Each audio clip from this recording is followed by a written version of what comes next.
morning, good afternoon, and good evening to every participant joining us across different time zones around the world. Welcome to the second webinar of our Interregional Dialogue webinar series themed Staying Human with AI, the Future of Learning.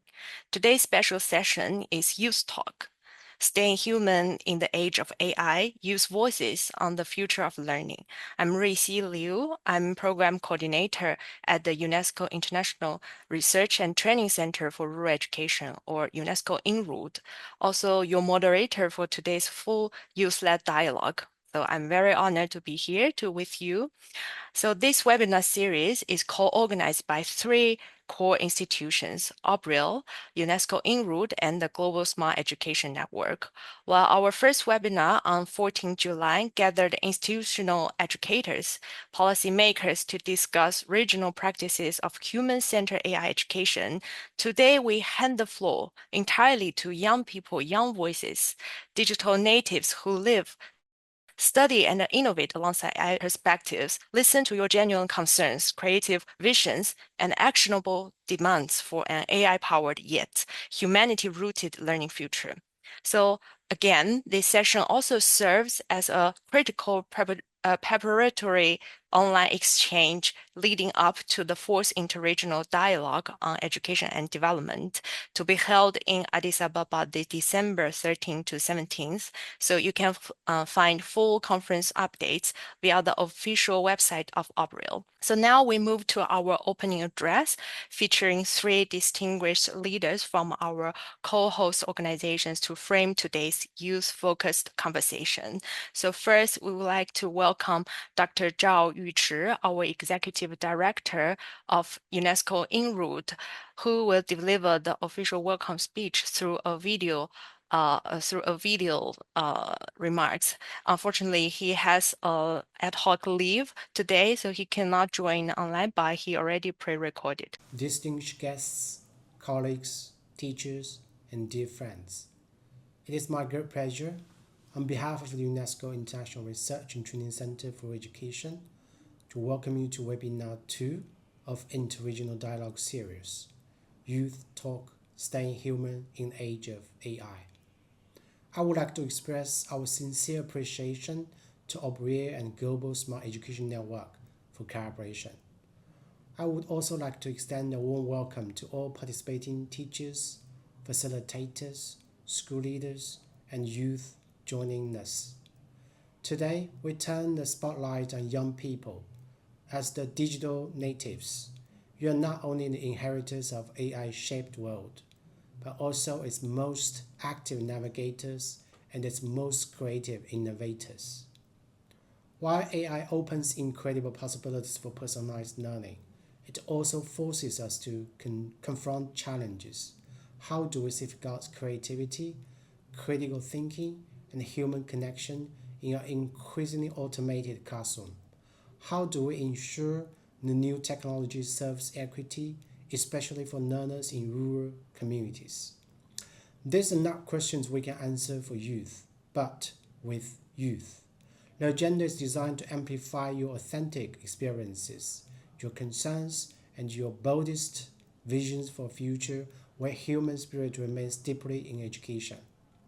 Over the next 90 minutes, we can explore common challenges across regions and co-create concrete actions to shape a truly human-centered AI learning ecosystem. So, let's listen, learn, and lead together. Thank you, and I wish the webinar a big success. We look forward to a vibrant and inspiring discussion. Thank you to Dr. Zhao for the opening words. And next, I would like to welcome Professor Huang Ronghuai, Co-Dean of the Smart Learning Institute of Beijing Normal University and the UNESCO Chair on AI in Education, representing the Global Smart Education Network, to give us the welcoming words. Also, due to the scheduling conflicts, Professor Huang has also prepared a video remarks for all participants. Distinguished guests, dear colleagues, and most importantly, dear young friends. Welcome to the second webinar of our interregional series, jointly organized by OBRIL, the UNESCO International Research and Training Center for Rural Education, and the Global Smart Education Network. I am Huang Ronghuai, Co-Dean of the Smart Learning Institute of Beijing Normal University, UNESCO Chair on Artificial Intelligence in Education, and the Secretary General of GSE-Net. Yesterday, education leaders and experts from different regions discussed how institutions can promote human-centered AI in education. Today, we shift the focus from institutions to learners, from technological development to the future of the younger generation. Artificial intelligence is changing education at an unprecedented pace. Knowledge is no longer created only by experts. Learning is no longer limited to classrooms. Teachers are no longer the only source of information. AI is becoming a learning partner, a creative assistant, and increasingly a collaborator. As technology continues to evolve, many aspects of education will change.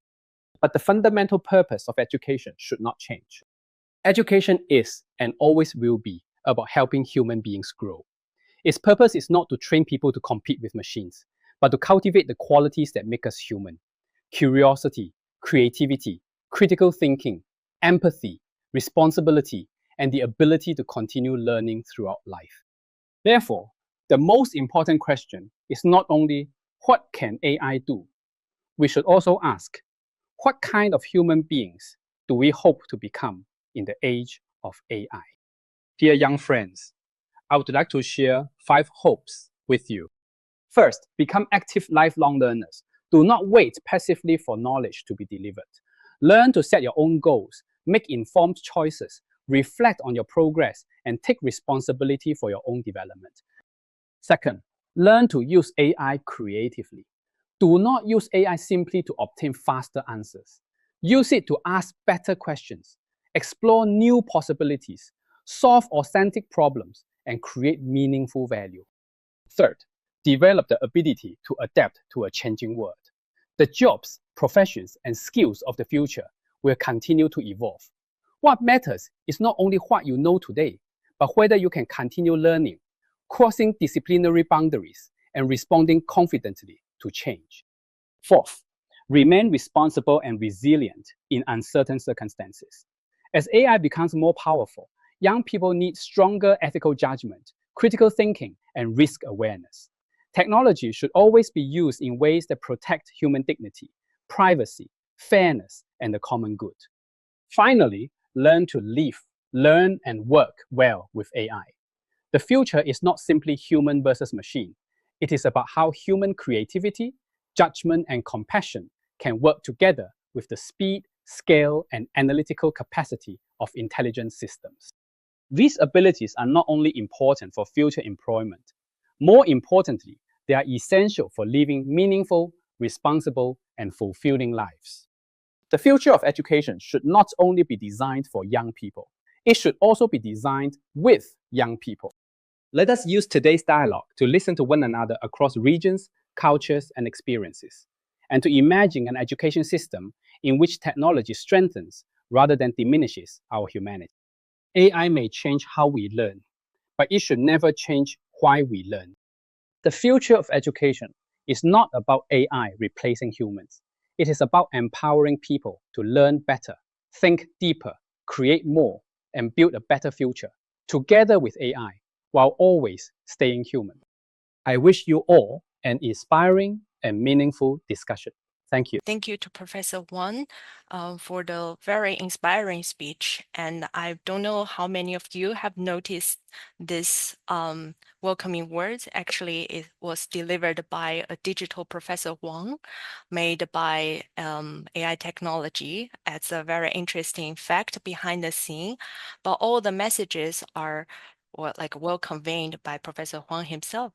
So next, I would like to welcome Ms. Elizabeth Colucci, Director of Education Policy and Programs at Obril, to give us her welcome words. So give the floor to you, Elizabeth.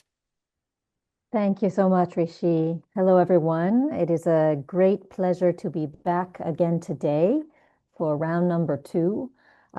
We're particularly proud that we could offer a dual approach to these webinars to engage more voices, but in particular to engage youth voices. Youth can be a broad term. It can categorize people of different ages and also of different vocations, some studying, some professionals, some innovators. I think we've tried to capture that diversity today for you in this webinar.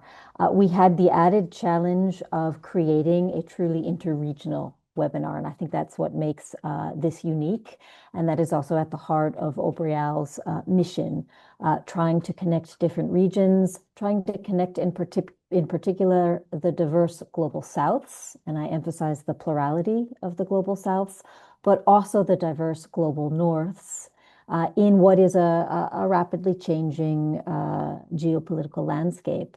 I think we have to strengthen this connectivity. We have to strengthen this connection interregionally.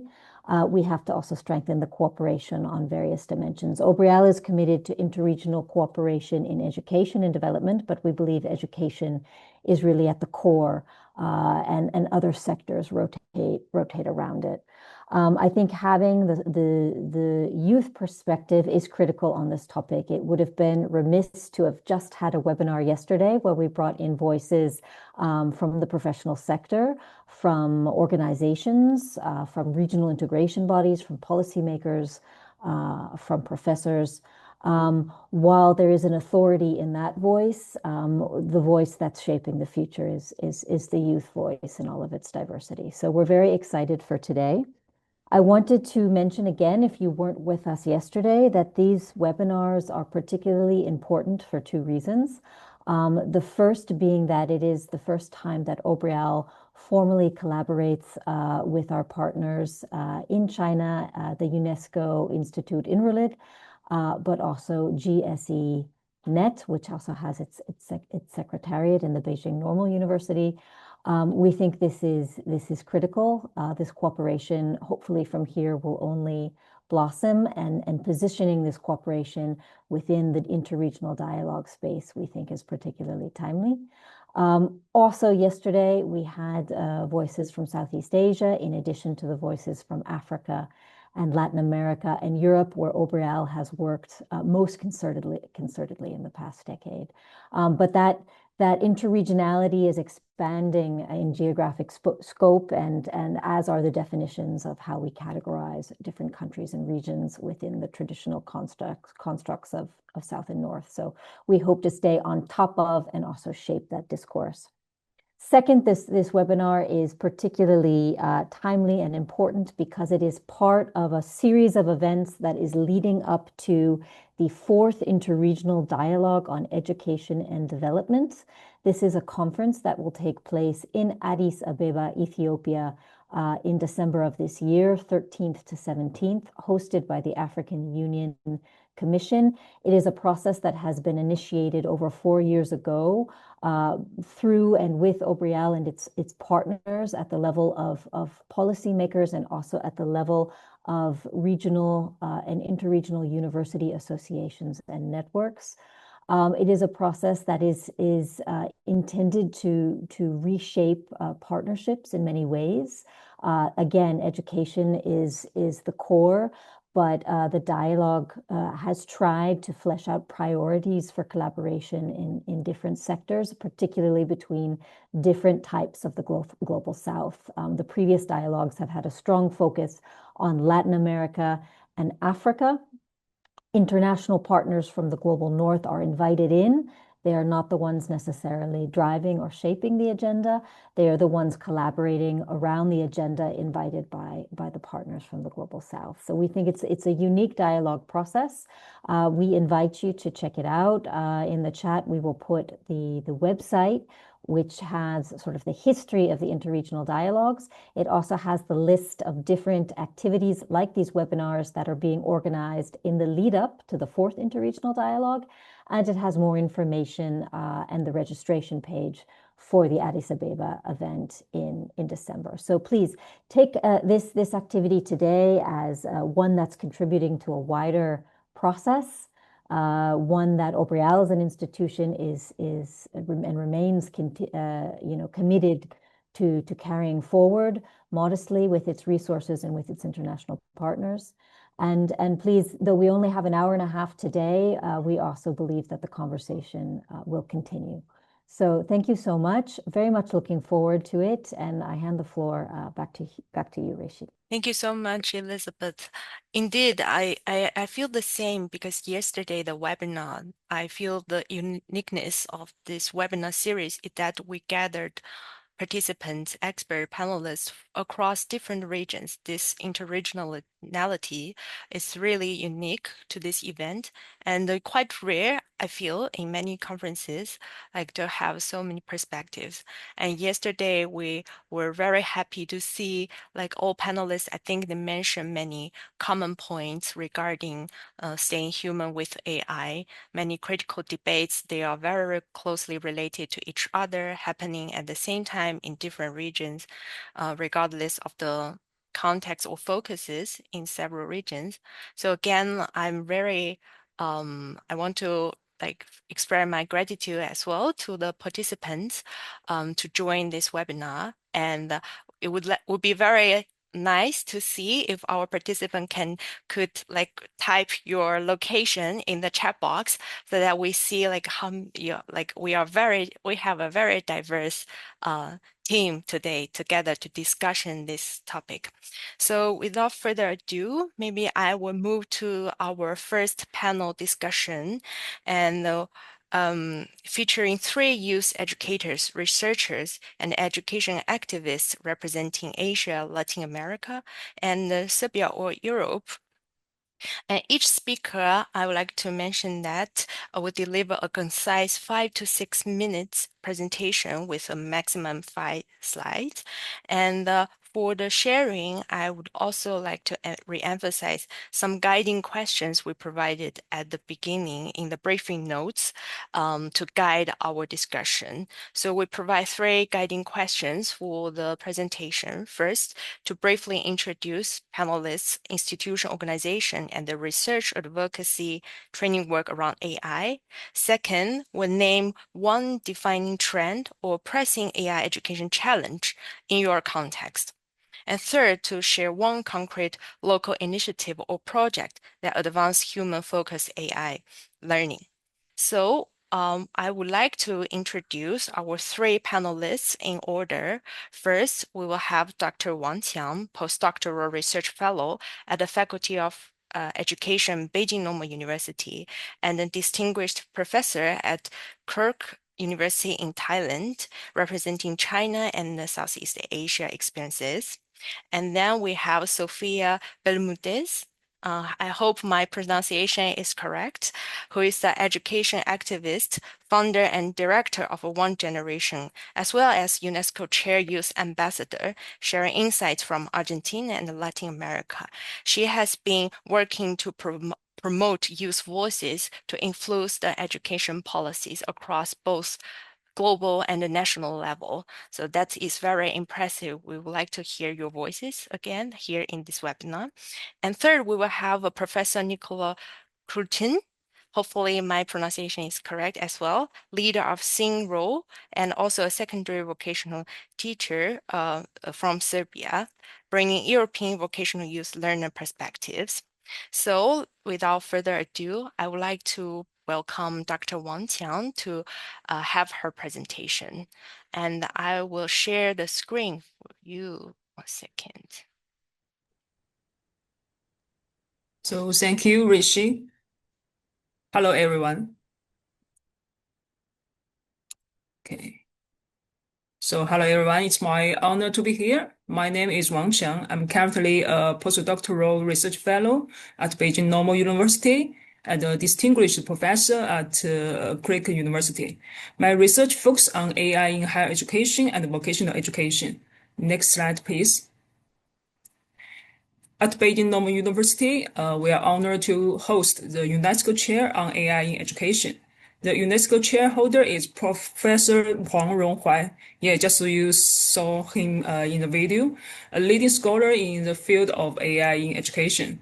Under his leadership, our team has been actively exploring how AI can transform education while ensuring that technological innovation continues to serve human development. Our flagship initiative is Intelligent Social Education Science Experiment. officially titled Reshaping the Future of Educational Science Based on Intelligent Social Experiments. We are proud that this project has been selected as an official initiative under the United Nations International Decade of Science for Sustainable Development 2024 to 2033.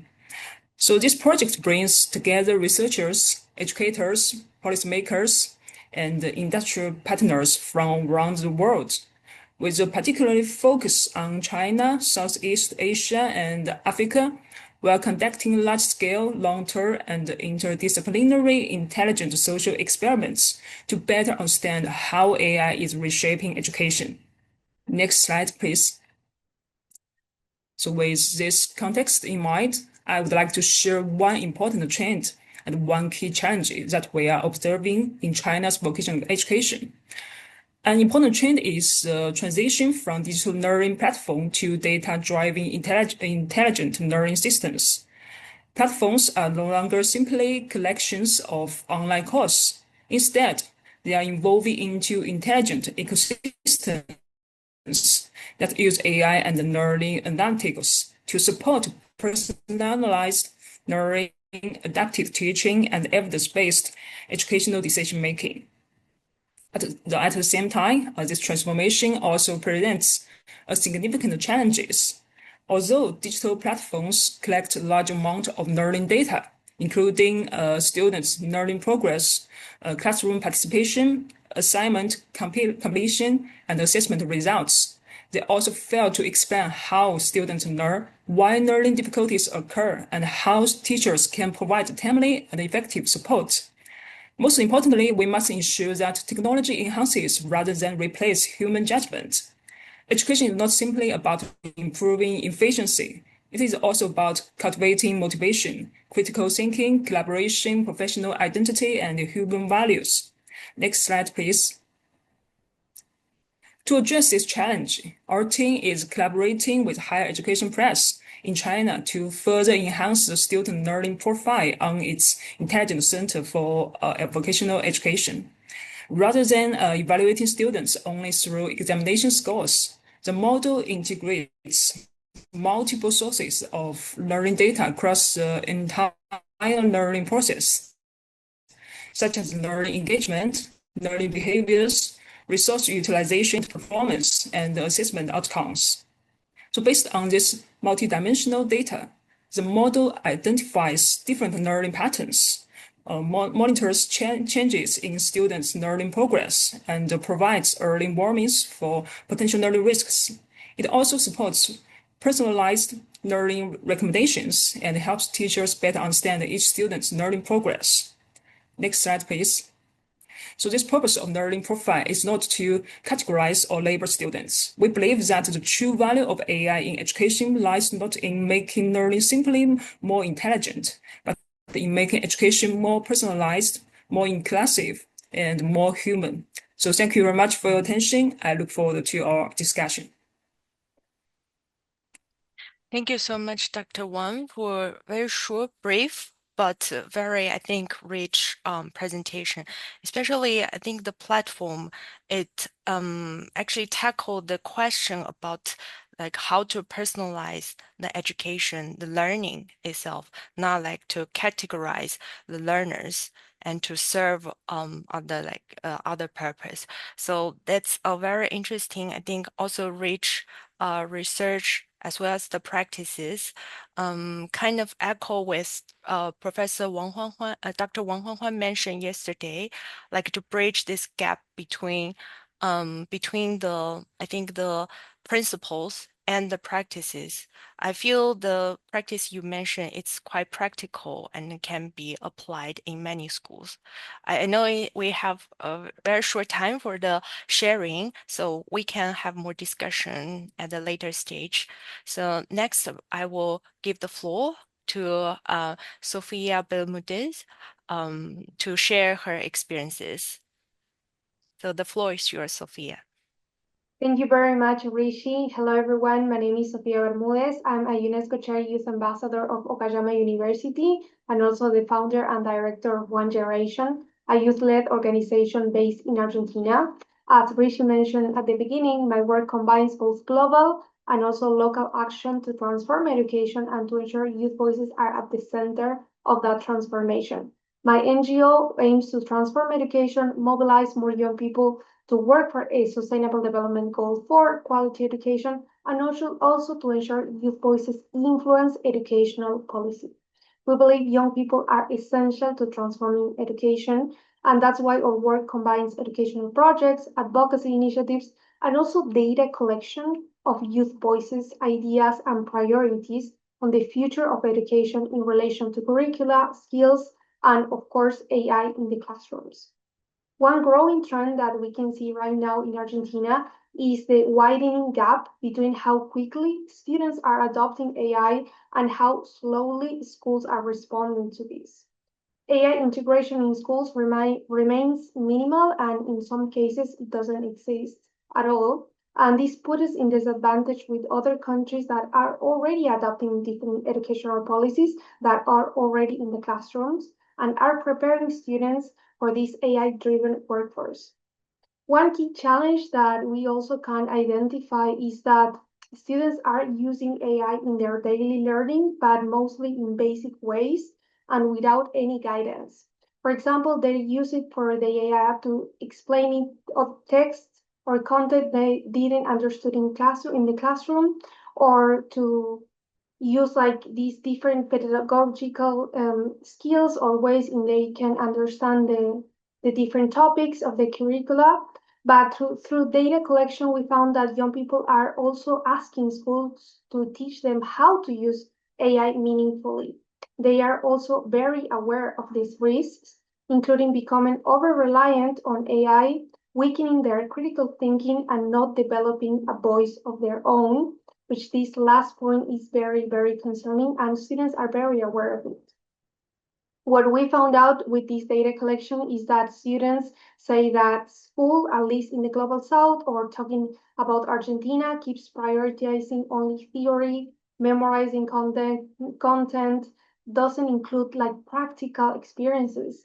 And also students are looking to develop these different skills outside classrooms, mainly with extracurricular activities. And this puts young people, puts students, especially from different backgrounds, in a huge inequality and disadvantage, because it depends on the type of schools they attend and the opportunities they have, and in result, the knowledge they will have, especially when it comes to AI. If AI becomes better at recalling information, schools should become even better at teaching this critical thinking, collaboration, ethical judgment, as it was mentioned in the beginning with the opening speeches, empathy, and also problem solving. When it comes to all of these problems that we identify, we gather all of these insights through one of our initiatives that is called Student Councils Say, which we created in response to a clear gap in Argentina that there was no qualitative data on what student councils members in Argentina actually think about their education or their future. We have information reports with quantitative data about how many students are part of these student councils on high school level, and what are the numbers of these students, the different capacities they have when it comes to different localities and the ages of these students, but nothing about their voices, their priorities, their ideas.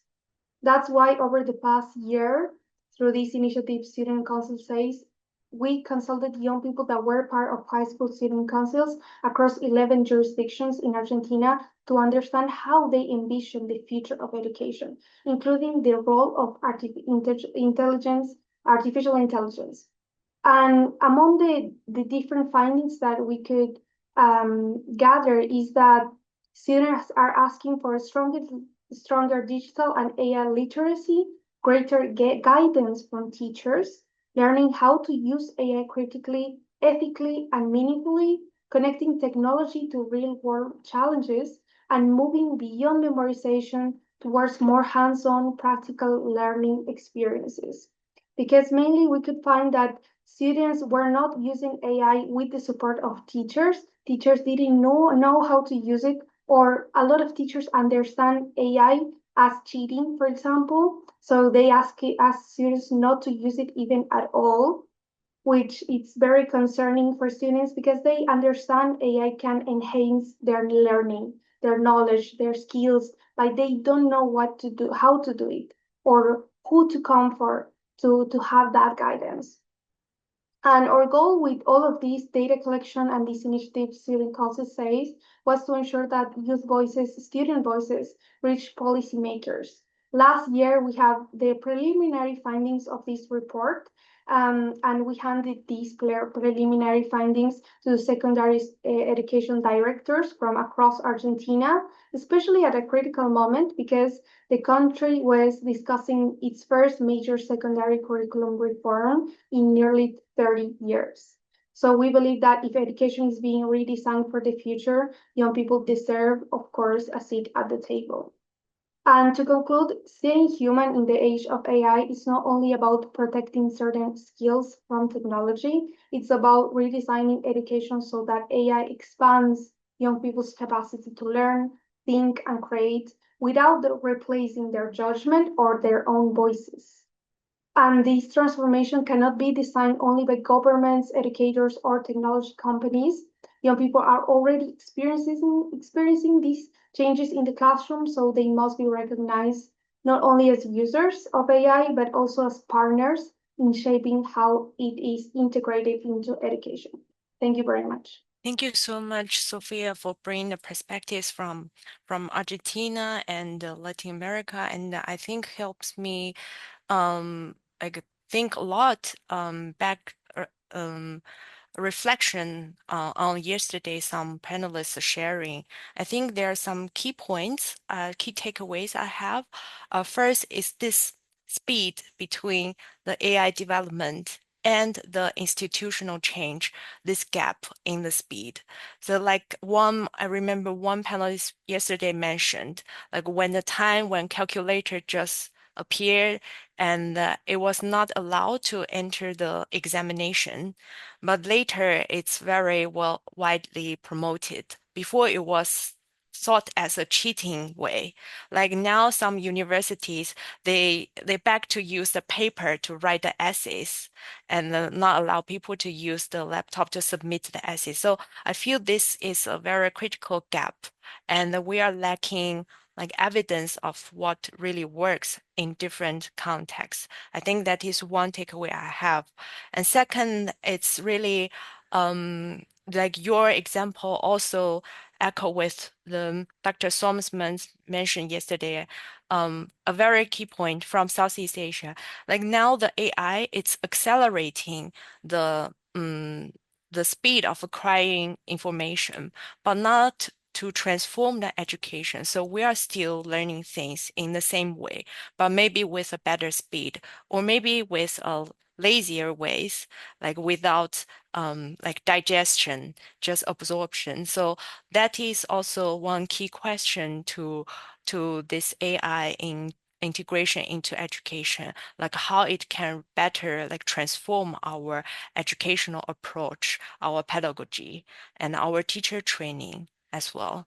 And probably that's links to the practices shared by Dr. Wang. I think the cases about how to really better integrate it into the teachers' daily practices.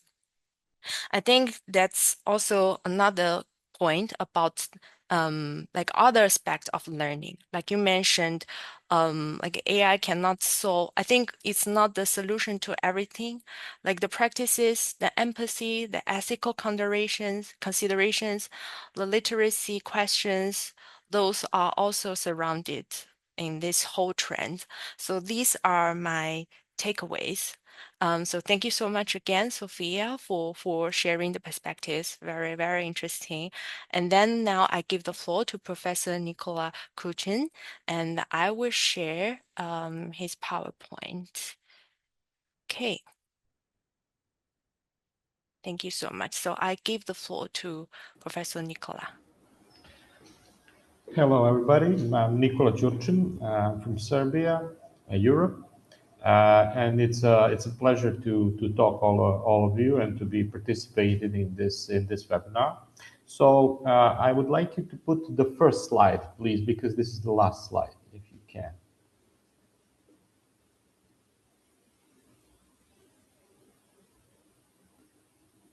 Oh, yeah, that's the first one. So I'm a teacher at secondary school for electrical engineering. My vocation is electrical engineering, but I'm also a founder of a community hub. It's an NGO in the city of Pančevo in Serbia that is doing different projects with young people. So we do Erasmus Youth Exchanges.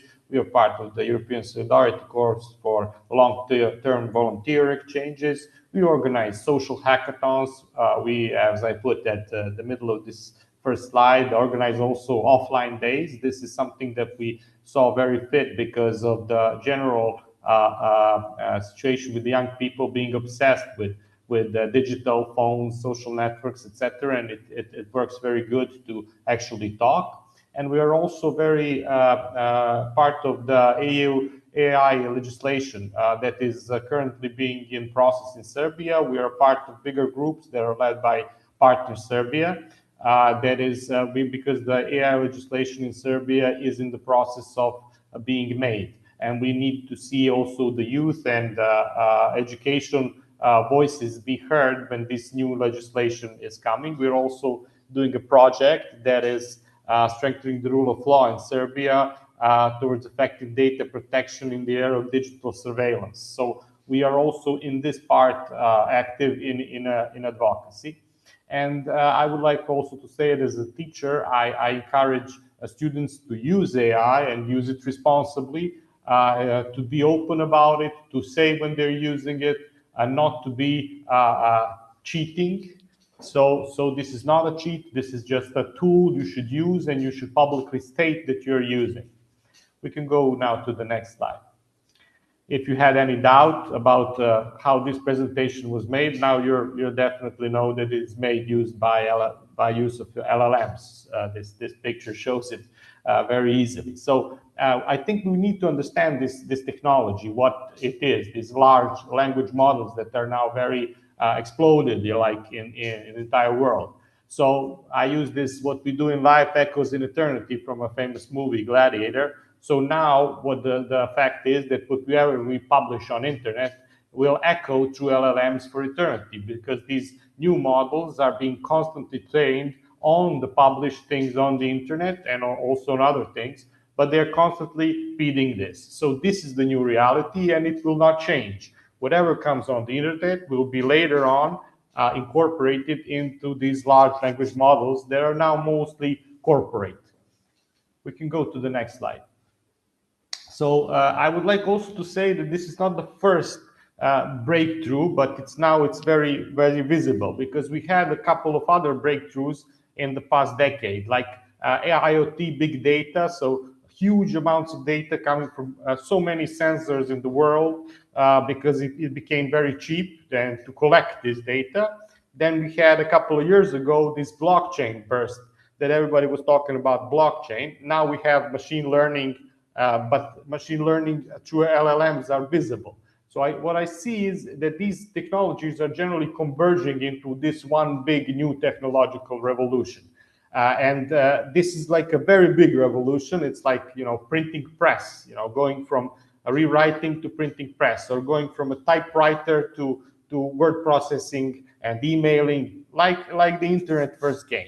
So when these old technologies, this is not only one technology, these machine learning LLMs, but it's actually a conversion of these technologies that is actually going to make this new technological revolution in every aspect of life. So not only education, but everything. And I think this is important to understand. And in all these technologies, there will be jobs, and you should understand it.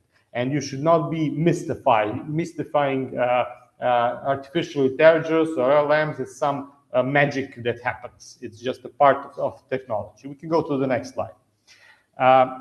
What we see as a problem is generally getting into a lot of more assessment of young people. So our young people will be under even more pressure. Now, right now, what we felt through past years is that young people were under pressure from social networks, from this social confirmation to be, popular on social networks. This was very important issue.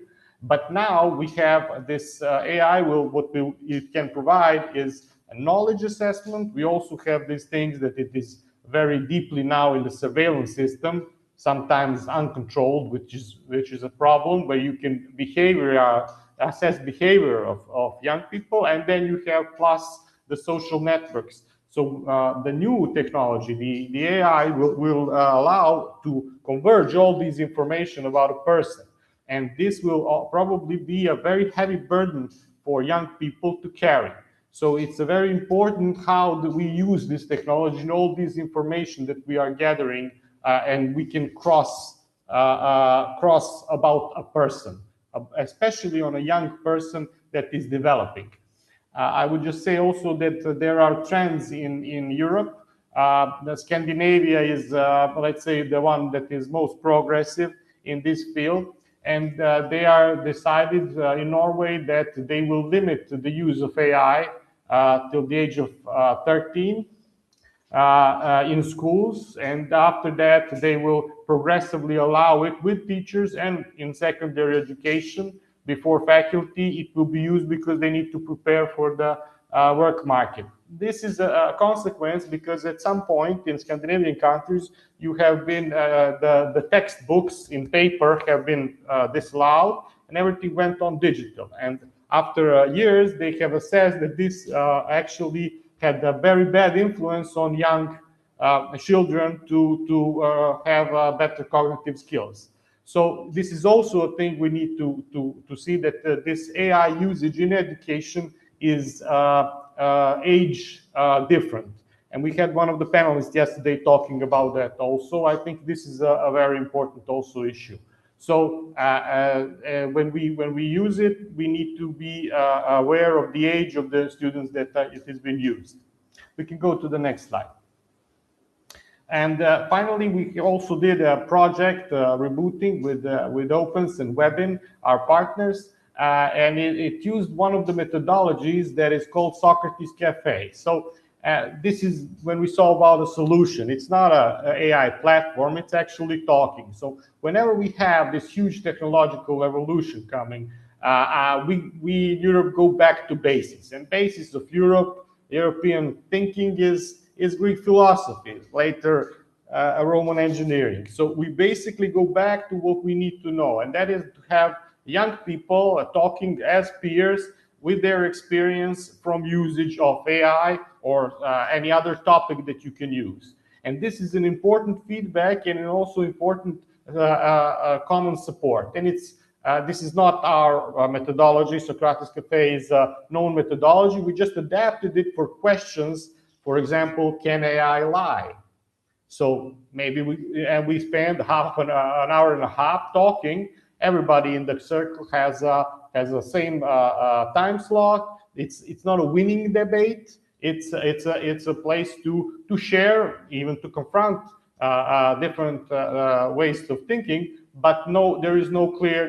It's not an idea to win, but to actually exchange. And we believe this is something that can be replicated a lot of times. It's easy to organize. It's easy to organize in schools. And it's a way to get real feedback from young people, usage of AI. Thank you. Thank you so much, Professor Nicola, to sharing so many interesting, again, practices, and very creative practices. I really like the offline time, the hackathon, and also the cafe, this idea. I think that's really bring back to the key part about the thinking, like staying human, this part, to back to this question. And I really that also reminds me of an example from one country in East Asia. So one time, like my colleagues visited a school to use, so all the assessment and all the learning are already like adapted by AI and by like digital tools. So every like every moment when a student is doing a math question, is doing an examination, like the teacher can monitor everyone's performances, and it's kind of like 24/7, like 360 degree monitored by the digital tools. But that is also like questionable or debatable. Is that really that is efficient, definitely, but is it really facilitating the learning of learners, or is it really beneficial for the well-being when doing all these learning activities? So that is really linked to what you also shared about this. I feel like overloaded usage of different digital tools, including like AI tools. And the last practice you shared, that's a very nice I think model for us to organize this discussion and create the debate, this space for the like thinking, and also like to witness this development of AI, and also motivate youth to really reflect on the whole thing. So thank you so much to three of our panelists for the amazing sharing. And so I would like to here break to have a very small Q&A session for three of you. Well, from the briefing notes, I think now as a learner, a listener to three of you, I would like to really hear from you, from your observation, your own experiences, like to give me one example, like what ideal, for example, like use one ideal youth participation in promoting, like really using AI in education to benefit the communities, like to share a one example in your life, like how youth are taking this leading role in this whole trend. So I would like to listen to you, your experiences. So perhaps I would do backward. Maybe I invite Professor Nicola to give us maybe one example or any reflections, feedback regarding this question. Well, I would like to, I cannot have you the full example of let's say, what my students actually did, but it is something they were very encouraged to talk about and to explore. It's small language models.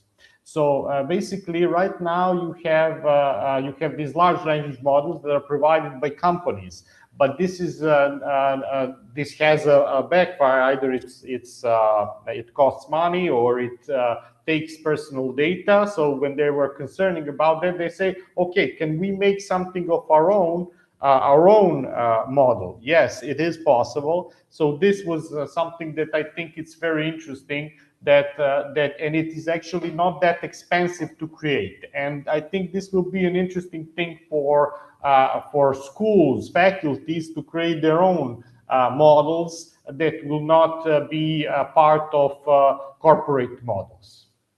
So this was more a discussion, not something that we created yet. But I think it will be interesting in the following years, maybe to create something on our school level. Thank you so much, Professor Nikolai. Yeah, to give this space for students' creativity, I think that's something like a good case for us, also our audiences. It's a very nice sharing. Thank you so much. Maybe I give the floor to Sophia, because also I know Sophia is very active in promoting youth voices and to encourage youth to take this leading role. So I would like to also hear from you, like any examples, rare cases in this regard. So over to you, Sophia. Thank you very much, Rishi. Very interesting question. Actually, I think the most important thing to do to ensure we can meaningfully involve young people when it comes to these matters is ask them, which I think sounds super simple, but a lot of people don't do it and have access to young people because a lot of people are teachers or have these spaces, because when we do any project in my NGO, any consultation, any initiative, any educational project, we begin by asking young people, has someone ever, like a teacher, a school principal, a minister of education, ask you, what do you think of your education? And the majority of times, young people say no, that no one never ever asked them, which is very concerning. And I think that's the first starting point, because when you talk with young people, you realize they have a lot of ideas, that they are very aware of the transformations we are living, and they want to do something about it. I want to take this space to share one amazing initiative that we were able to know through this data collection that we did with student council sites, because there were qualitative consultations with students. And one initiative was amazing, actually. It's called Moving Library. These high school students realized that even during breaks in school, students were a lot with their cell phones or using ChatGPT or other AI tools. So to encourage students to interact with each other or to not be with their phones all the time, they created this moving library, because they have a library in their school, but that space was mainly used for teachers reunions, or for also other matters when it comes to learning or additional classes, things like that. So no one ever use the library. So the students put this table during the breaks, and they put all the books from the library, and that really encouraged students during these breaks to take more books and to talk with each other of the books they haven't read, and even they expanded it not only to the books of their own library, but also start making alliances with local libraries so they can borrow more books for the students. They told us that it was really a game changer, and with these type of initiatives, you realize that students are very aware of what's happening. They know it's not normal to have like very little human connection, and they want to do something about it.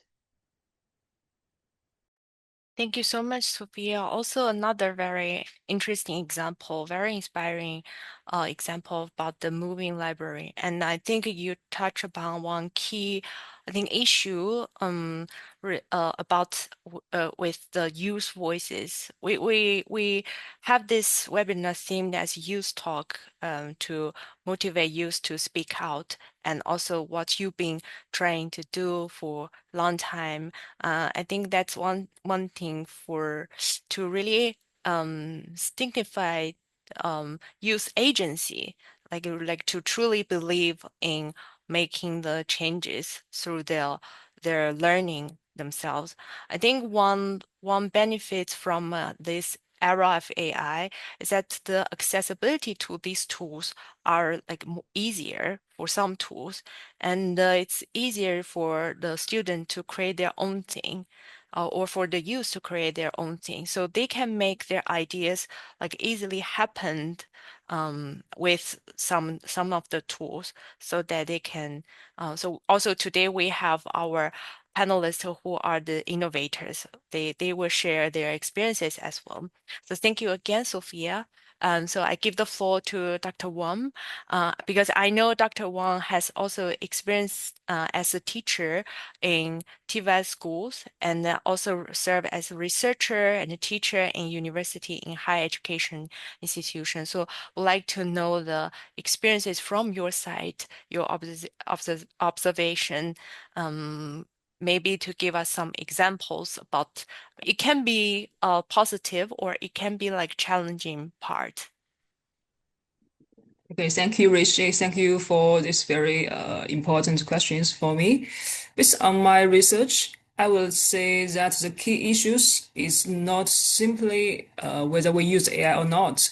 The more important question is, does AI help learners think better and make their own decisions, or does it slowly replace their own thinking?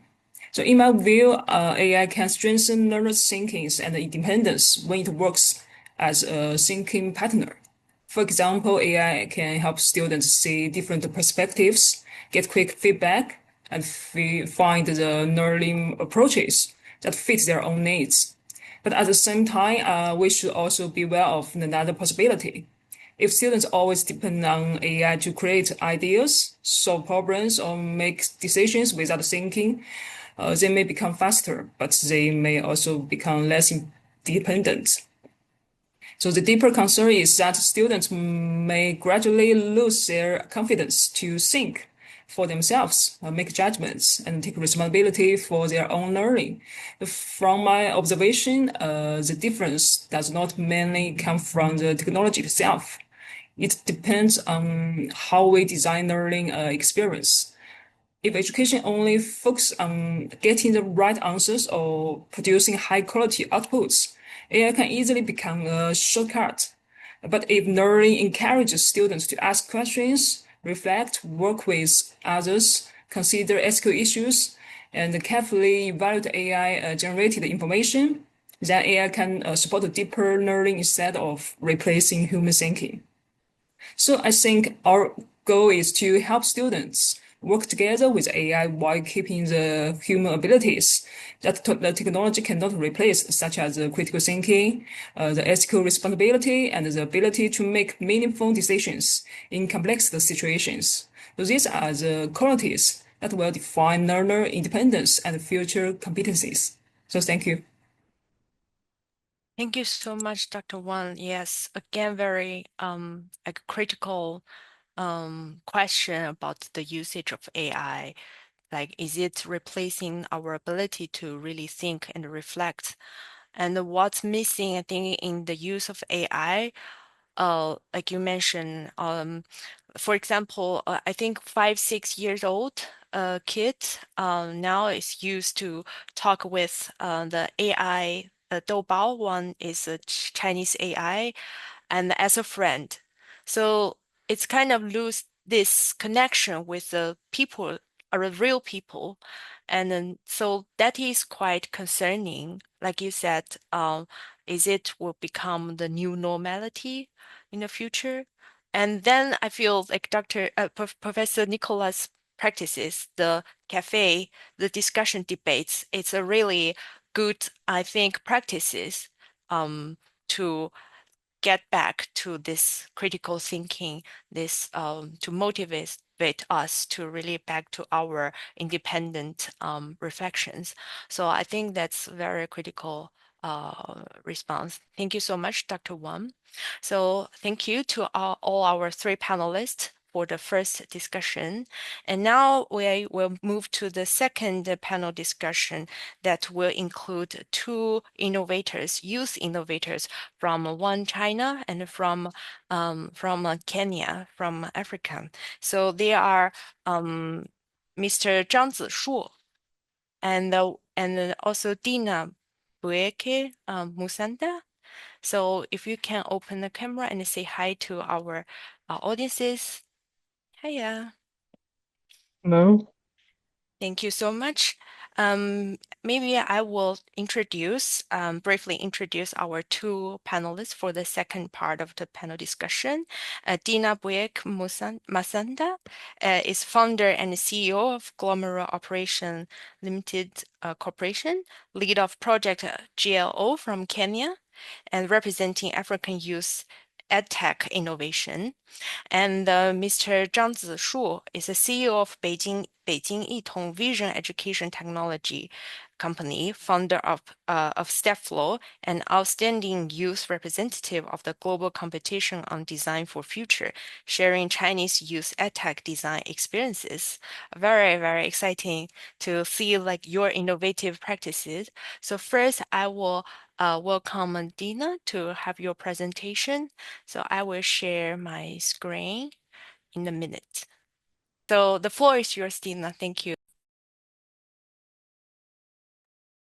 Hi everyone, I'm Dina Buyeke Masanda from Kenya, the founder and CEO of Glomera Operations, which runs Project Glow, which is an AI-powered coordination and case management platform that mainly supports homeless women and survivors of gender-based violence. Next slide, please. So the gap that we're responding to is the gap in social protection and data science education, because services that are meant to protect vulnerable people, which women and children are usually the most vulnerable population, they operate in isolation, so cases fall through completely.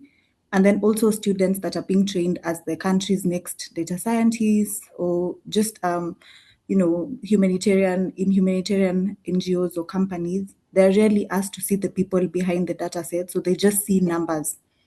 And ethics is often treated as an afterthought, especially in my country. And I also think globally, but mainly for my country. So what we're testing right now is a coordinated view across services. And then we also inform the government on what exactly we're doing, and also to work with universities so that we create a curriculum that fully supports the vulnerable populations, and then also again relay the same information from students, how they're learning, how they're responding to the curriculum, which overall is just a very good ecosystem that we're creating. Next slide, please. So Project Glow is a system, like I explained. So we have a KSOS, which is for caseworkers. That's the case management and coordination side. And then the Glow Campus, which is where university students work with anonymized case data, so that they get the ethical stakes of the current cases that we're handling through the KSOS. And then the insight is what we send to the government. So we send what KSOS and what Glow Campus generate alongside our desk research, and then this feeds into policy intelligence. Next slide, please. So what makes youth innovation possible? So for us, what enabled Project Glow, I would say, is the community-driven design. So we built really closely with the women and children that we're serving. And then also partnerships. We've had the opportunity to partner with some amazing people, Obriel included. I'm in the Obriel Effective Youth Incubator for AI and multilingualism. We've also partnered with the State Department for Science, Research and Innovation, which is under the Ministry of Education in Kenya. We've also had some institutional backing, and also just some organizations who will often give awards or just mentorship. The youth innovation ecosystems, like again, Obriel, and other many opportunities that we've had. And then also we've had the opportunity to have some initial conversations with some policymakers on how to implement safeguards, or even just how to even think about the safeguards that are needed for responsible AI. On what young innovators need, I often say that money is the lowest form of wealth, the lowest level of wealth. So as opposed to just getting money, we need ethical AI governance, we need proper digital infrastructure, we need collaboration with governments, schools, industry, and communities. And we also need a lot of mentorship, a lot of support, motivation. And beyond that, obviously, we also need investment. So whether grants, whether loans, or just any form of access to finances for the young innovators, for the ideas to become reality. Next slide, please. So how to stay human with AI, and the tension we see the most is that the promise of AI comes at the cost of critical thinking. So often you see especially with the LLMs, that some of them will answer very quickly, but then you find that the AI did not even fully understand the prompt, especially if it's a longer prompt. And so now you're getting maybe a half-baked answer. So if you're not, if you're not genuinely delegating and just looking for AI to do the work for you, then it comes at the cost of critical thinking. So on one hand, we have something that could genuinely change the future of education, or the future of everything really. And on the other hand, we have the responsibility of how to use it, or how to teach teachers to use it to teach the next generation. Thank you. Thank you so much, Dina, for sharing your experiences from Kenya. And also you mentioned, I think, very one I think impression I have about this like reality behind the data. You pointed out very important perspective. I feel evidence that they are very critical for sure, but not only the members. I think it's the truth behind those numbers, and I think that's what perhaps many panelists mentioned, that we need more like real cases or evidence and to support us to improve from what we are where we are now. And the other, I think you also like have a very good summary about what the youth innovators really need from all perspectives. I think without all this contribution from all parts. You have a brilliant ideas, but they need energies from maybe small funding, seed funding, and the I think the intellectual support from the education institutions, maybe from the professional mentors. All those are connected and should be institutionalized to create a good ecosystem. I think that's really come back to one question in the briefing notes, like the vision of an ideal ecosystem for the youth to really engage in this era of AI. So that is really needed. And thank you very much, Dina, for sharing your experiences from Project of Glow. And then next, I would like to invite Mr. Zhang Zishuo to share his experiences from China. And Zishuo, you will share your screen, right? So you Yeah, can feel free to I do can share that. my screen. Mm, Sure. okay. Hello, everyone. I'm Zhang Zishuo. I graduated from Beijing Normal University, and I'm the CEO of a startup company incubated by Beijing Normal University Technology Group.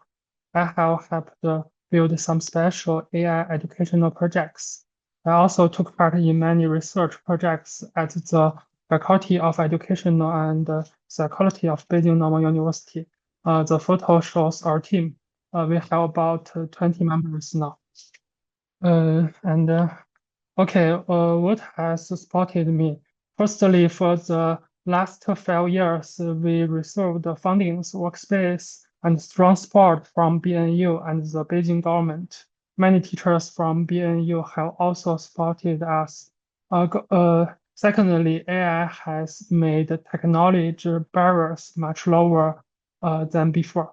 Thirdly, many successful business role models have come forward, such as Zhang Yiming, Elon Musk. So, what conditions are needed for young people to innovate in this field? I think young people should break the older generation's control over resources and connections. Success never comes easy. It depends on constant changes and improvement based on the real feedback system. Young people building AI should stay practical and be real instead of only pleasing themselves. AI allows new projects to get feedback faster. AI API and Permit give us new tools we didn't have before, but they also created many useless and misleading garbage projects. And as young people, let me introduce an innovative personality education and mental health project for the AI era. ORI AI is an intelligent system for psychical and education. It contacts your life memories, daily date, and AI chat records. Starting from your memory photos, it tries to understand your emotion, thinking style, and behavioral habits. We build exclusive personal models for your study, hobbies, career growth, and mental health. It helps fix conflicts in work and relationship and brings more efficient and more real communication between people. In my opinion, today's educational AI is far from perfect. Most educational AI products are just simple chatbots with promise. The media praises these toys too much, and the market has many empty bubbles. They fail to match each other students' real needs, and they flood us with messy learning materials. We receive too much random AI study material, but there is no easy way to find out useful content and thinking carefully. As young people, we need to think independently and build useful educational toys for real social needs. Thank you.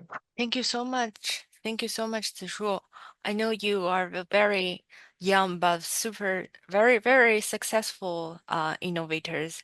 Won many competition awards in China, and it's very impressive to see your work and your product as a leader of your company. So thank you to two panelists for your presentations.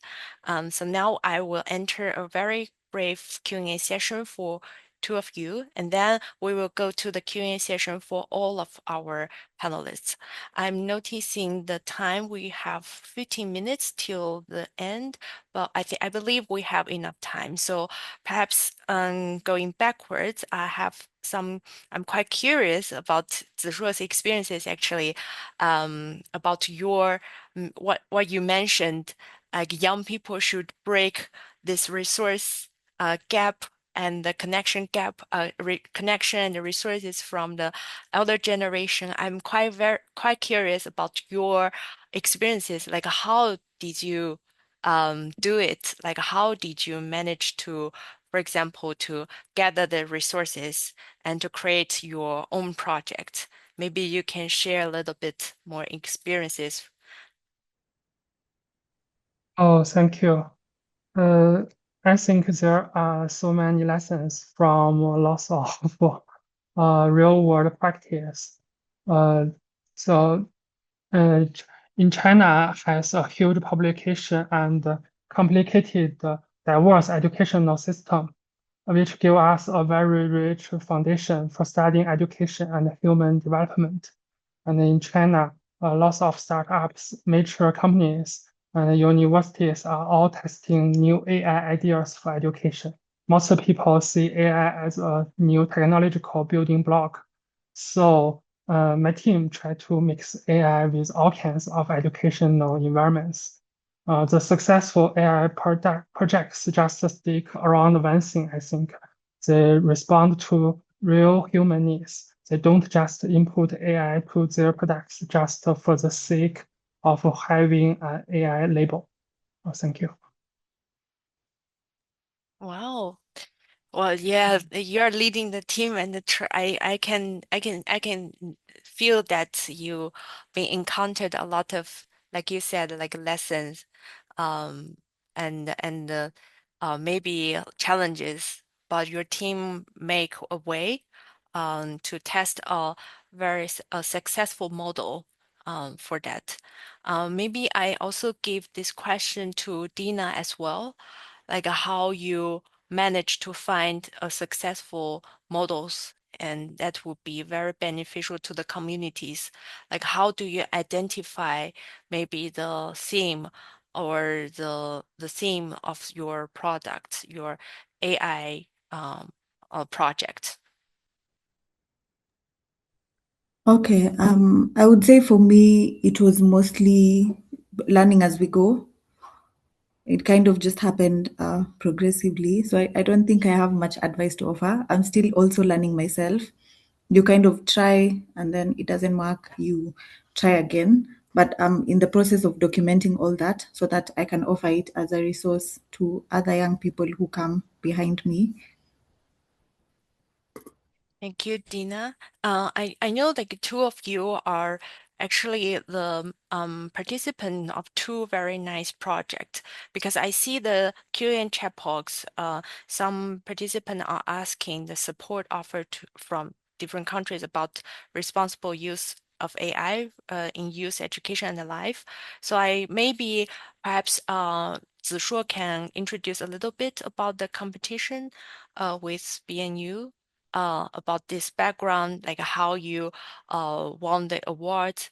Also, like later after that, maybe Dina can also share like your experiences, like to join the AI incubators.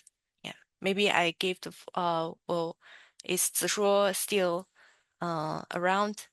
If not, maybe Dina, you can also share like as a participant of the AI incubator. Okay. I would say let me start from the application process. It was quite lengthy. I think we applied in maybe January or February of 2024, and we got confirmation of selection in, I think, July. I would say the process was very supported because OBRIAL and Association of African Universities held our hand throughout the way, and they were very responsive. We were having meetings every month. The application itself, well, I don't know how competitive it was, but now being in the incubator, I would say it's not really competitive. It's more of we're all working together because we have joint meetings every month with OBRIAL where we're supported and given mentorship. And OBRIAL is often always looking for even outside mentors who can, as well give us different perspectives on other areas that we may need support on, or maybe even more localized advice or mentorship for the African context.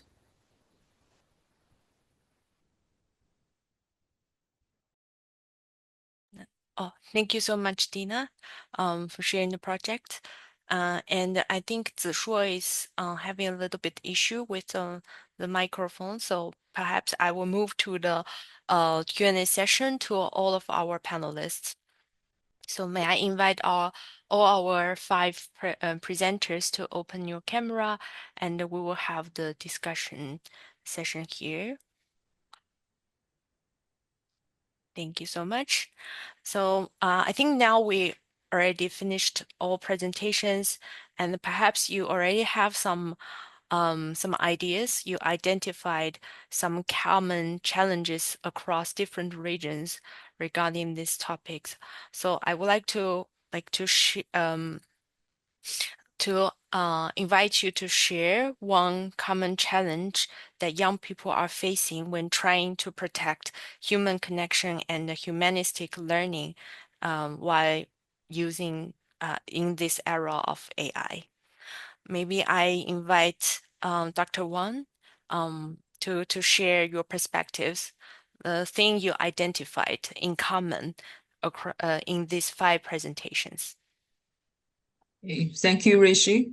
And although education systems are different across countries and regions, I think many young people are facing very similar challenges as AI becomes a normal part of learning.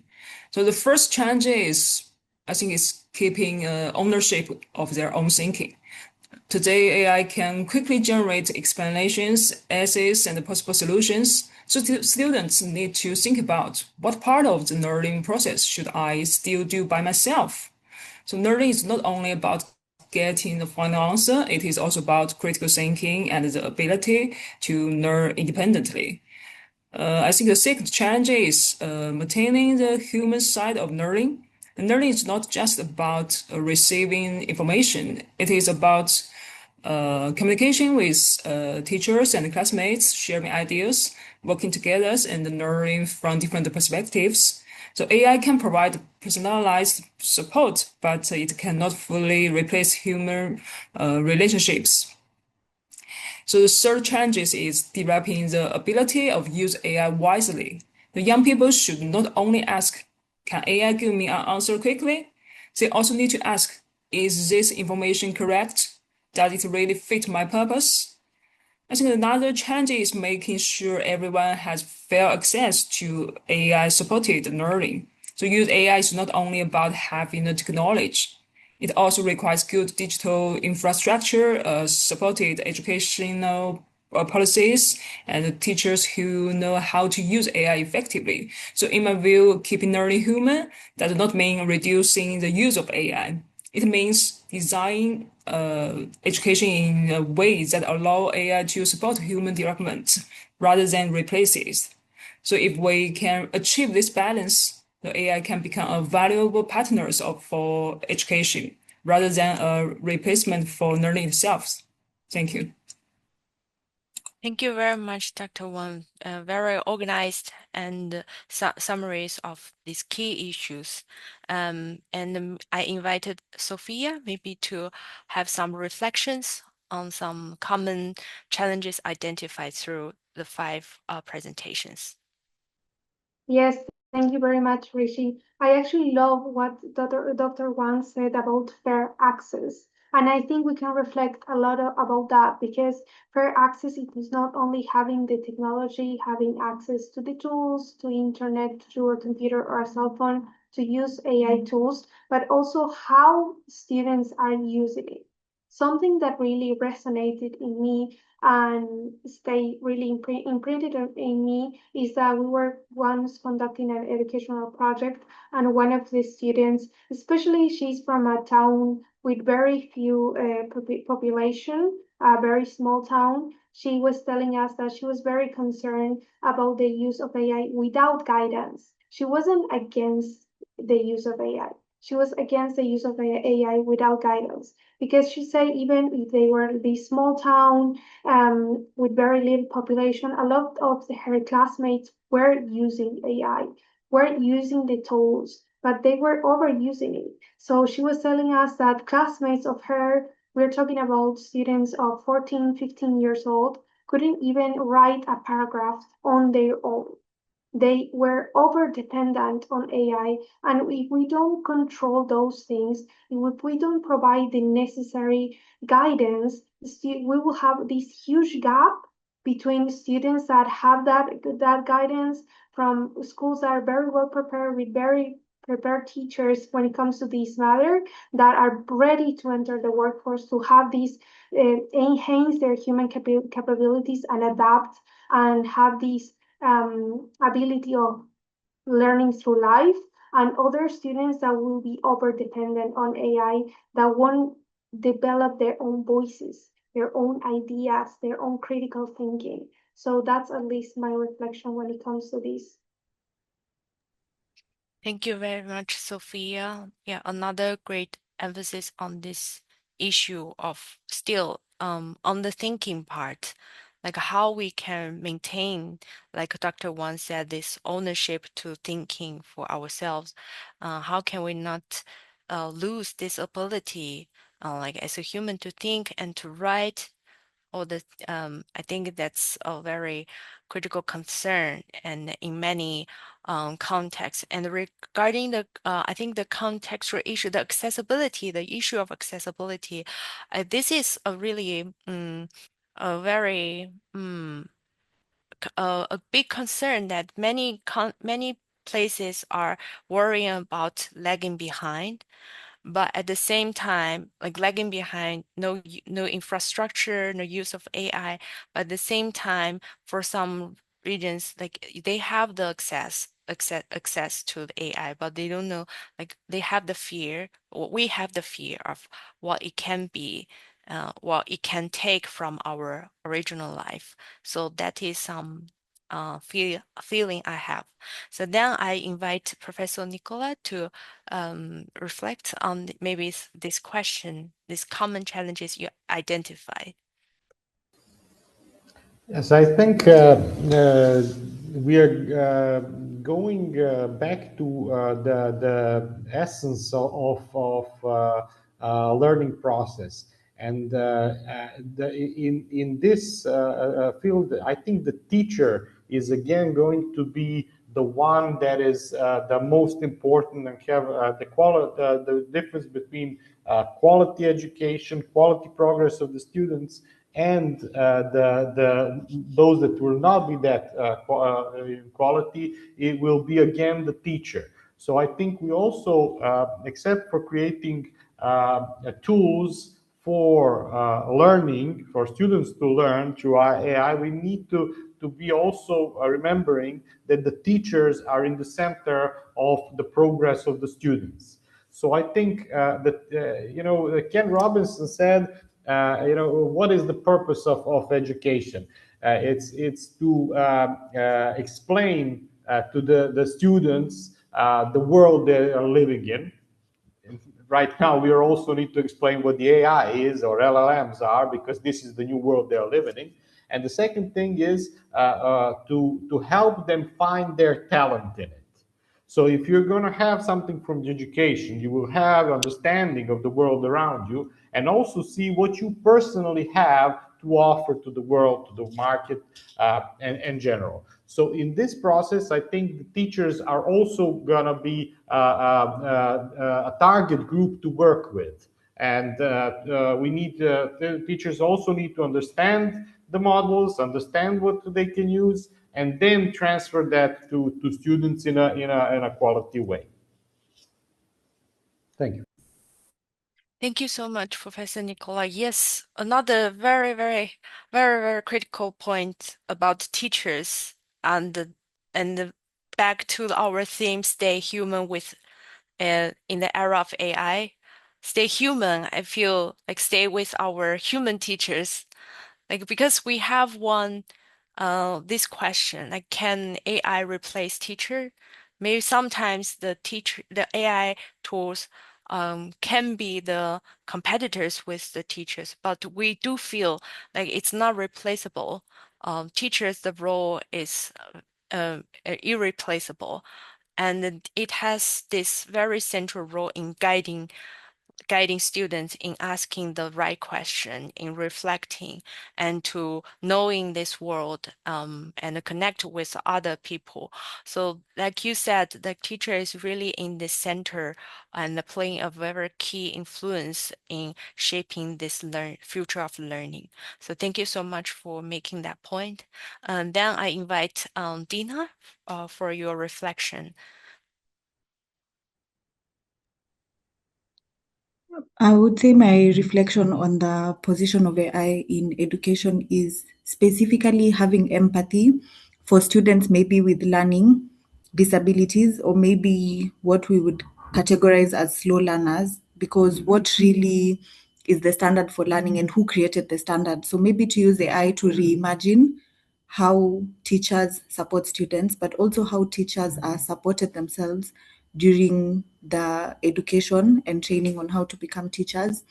And maybe things like using AI to maybe audit a teacher's lessons, and then teaching the teacher how to maybe have empathy for certain students, or to also consistently to look at students who are consistently maybe below average, whatever the country's or the particular place's average is. So to help the teacher look at these students and their situations and how to help them, because I don't think everything deserves maybe a diagnosis. Sometimes it's just like a little extra assistance, or maybe students have different learning styles. So to use AI to factor in all these things and bring them into education so that we can stay human with AI.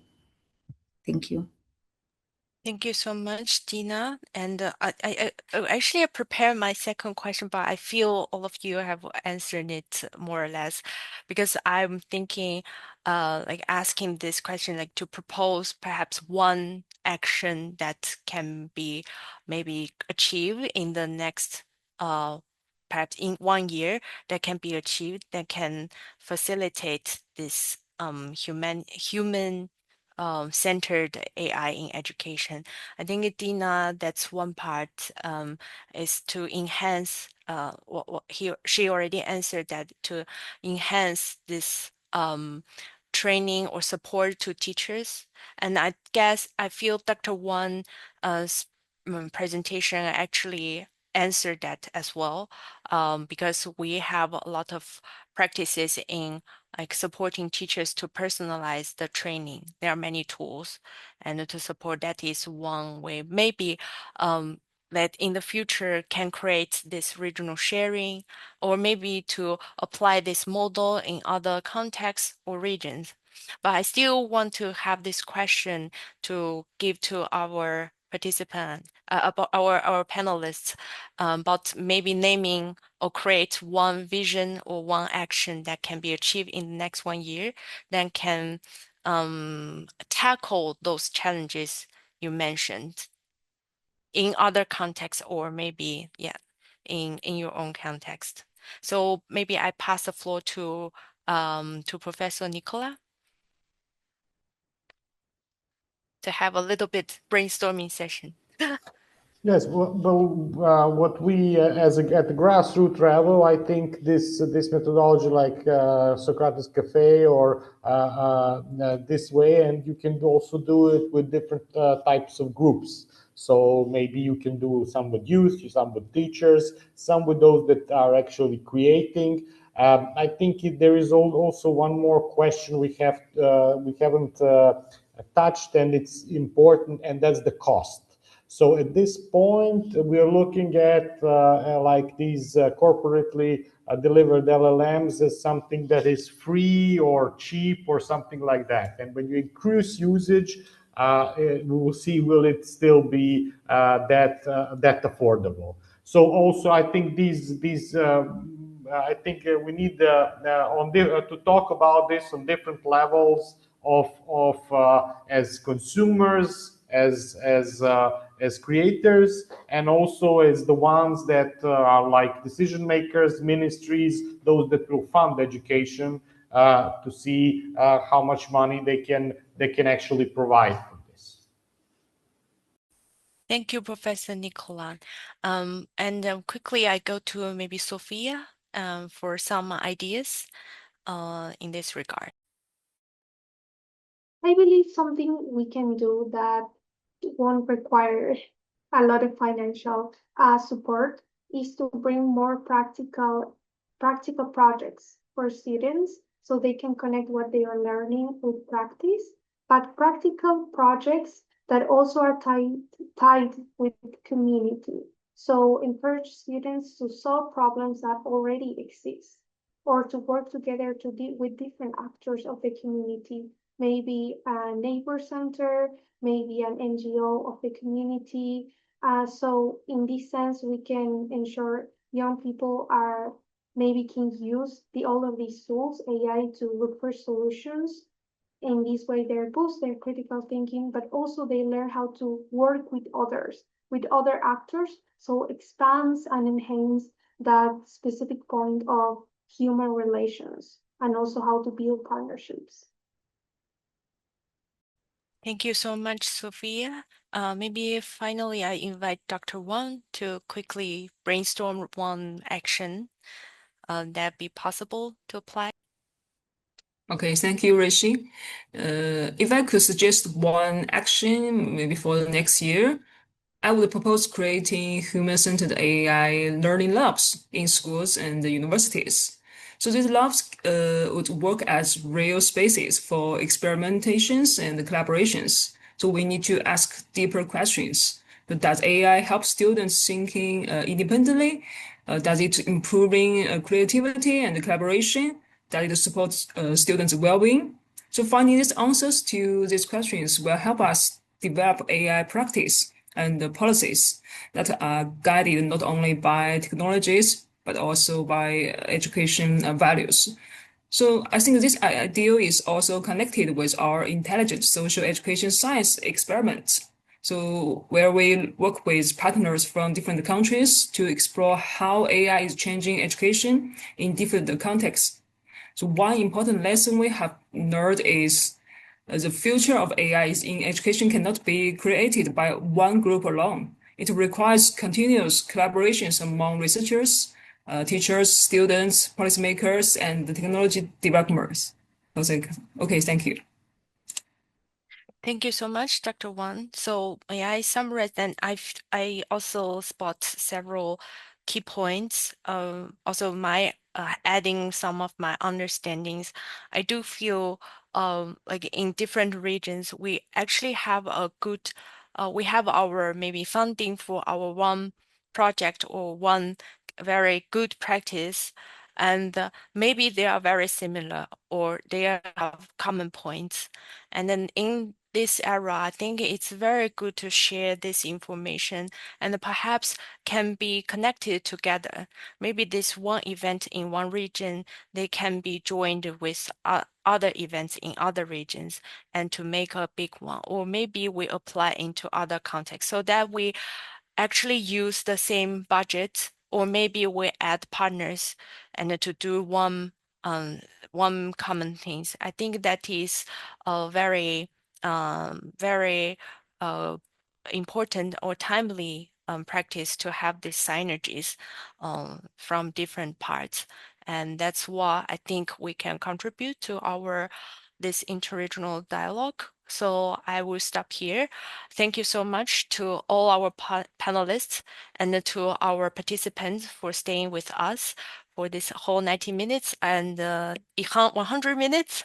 I'm really, really happy and to have this very fruitful and inspiring discussion.